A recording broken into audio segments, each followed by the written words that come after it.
जिस प्रकार से एक बालक पिता के साथ मेले में गया, मेले में बहुत अच्छे खिलौने दिखे, गुब्बारे दिखे, बहुत सी चीजें दिखी। पिताजी ये भी दिला दो, वो भी दिला दो, ये भी दिला दो, हर ओर वह इशारा करता है। बहुत अच्छा लगता है उसको मेले में जाकर, ऐसा लगता है कि मैं हमेशा मेले में ही रहूं। लेकिन अचानक उस बालक की पिता के हाथ की जो उंगली उसने पकड़ी है वह छूट गई बालक के हाथ से, और भीड़ में पिता कहीं बिछुड़ गए। 1-2 मिनट ध्यान नहीं दिया, देखता रहा मेला। जब ध्यान आया तो पिताजी गायब। उस स्थिति में जब वो बालक रोना शुरू कर दे तो उस बालक को चाहे आप खिलौना देखिए या आप बलून दे दीजिए या पैसा दे दीजिए, कुछ खिला पिला दीजिए, वो कुछ नहीं लेगा। उसको सिर्फ पापा या मम्मी ही उस समय चाहिए। क्यों चाहिए? क्योंकि वह उनसे अलग हो गया। तो ये मेला अब कुछ समझ में नहीं आ रहा है, और अब से पहले ये मेला बहुत अच्छा लग रहा था।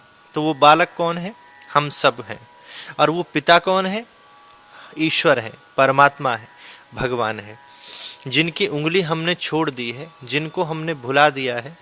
तो ये संसार रूपी मेला हमें अच्छा नहीं लग रहा, और इस संसार रूपी मेले में हमारा मन जो है वह बहुत ज़्यादा अशांत है।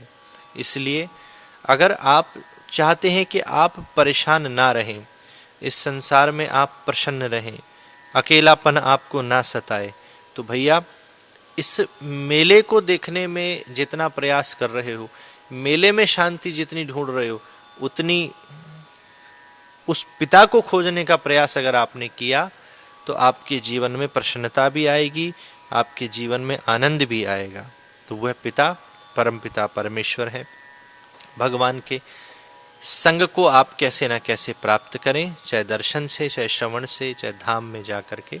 लेकिन शांति जीवन में जब ही मिलेगी जब आप अपने पिता की छूटी हुई उंगली को दोबारा से पकड़ पाएंगे। संसार में अशांत रहने का सबसे बड़ा कारण ही यही है कि व्यक्ति परमात्मा से जितना दूर होगा, उसे लगेगा बहुत ज़्यादा धन आ रहा है, वैभव आ रहा है, ऐश्वर्य आ रहा है, सब चीज़ें आ रही हैं, लेकिन जितना दूर होगा वह उतना ही परेशान होता जाएगा।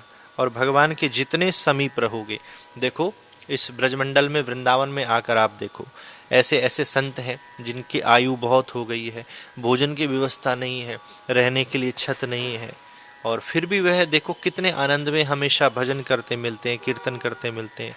पूछो महाराज कोई दुख है? नहीं, कोई दुख नहीं है।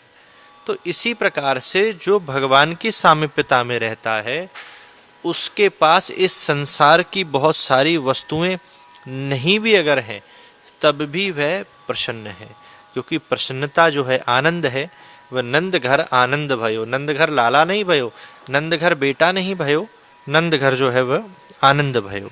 तो वह आनंद क्या है? परम पिता परमेश्वर ही साक्षात आनंद है। तो वह जब हमारे संग रहेंगे तो हम भी आनंद में ही हमेशा रहेंगे। इसलिए भगवान की सामीप्यता को बढ़ाइए, संसार से थोड़ी सामीप्यता कम करिए। मैं ये नहीं कह रहा कि आप संसार के धर्म को ना निभाइए, परिवार के साथ ना रहिए, व्यापार नौकरी आदि ना करिए, सब करिए, लेकिन थोड़ी सामीप्यता अगर ठाकुर जी से आपकी बढ़ गई तो आपकी ये परेशानी अपने आप दूर हो जाएगी। कब आप आनंद में रहने लगेंगे, कब आप आनंद में झूमने लगेंगे, आपको पता ही नहीं चलेगा। क्योंकि जन्म हुआ था तब भी हम अकेले आए थे, और यहाँ से जाना भी हमें अकेले ही है। ये 4 दिन का मेला है, उसके बाद तो फिर अकेला ही है व्यक्ति। तो इस बात को हमेशा स्मरण में रखें कि कब इन लोगों का साथ छूट जाए और उसके बाद अकेले हम परेशान हों। इसलिए अपनी तैयारी पहले ही मजबूत कर ली जाए। मौन रहने का भी कभी मन ना करे तब भी मौन रहें, एकांतवास भी करें, और ठाकुर जी की सन्निधि को विशेष बढ़ाएं।